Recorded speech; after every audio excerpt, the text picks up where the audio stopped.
Nggak nyangka singkong diolah kayak gini hasilnya enak dan kelihatan premium banget. Yuk kita bikin sama-sama. Pertama-tama kita akan bikin karamel dari gula pasir. Kalau udah jadi karamel kayak gini langsung aja kita tuang ke dalam loyang. Ini wajib banget cepet langsung masukin ke loyang karena ini karamel cepet banget ngeset. Masukkan singkong, masukkan santan, lalu ini kita akan chopper sampai halus. Kalau udah halus masukkan ke dalam wadah yang lebih besar. Tambahkan bahan-bahan yang sudah aku tuliskan.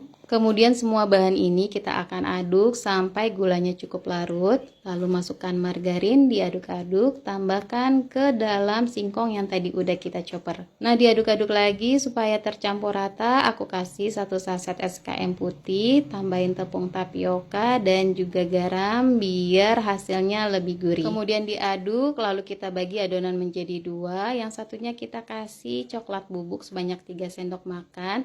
Dan kita pertama akan tuang bagian yang tidak kita kasih coklat, lalu dikukus selama 20 menit. Setelah 20 menit ini langsung aja kita tuang bagian yang coklatnya dan lanjut dikukus lagi. Kemudian angkat, dinginkan, lalu kita keluarkan dari loyang. Nah, ini dia hasilnya, cantik banget. Dari rasanya juga seriusan ini enak banget dan teman-teman wajib banget coba. Nah, ini teksturnya kelihatan ya, ini legit dan kelihatan enak banget. Ini bisa banget dijual per loyang atau per mika seperti ini. Nah, gimana teman-teman, bikinnya super simple banget dan selamat mencoba.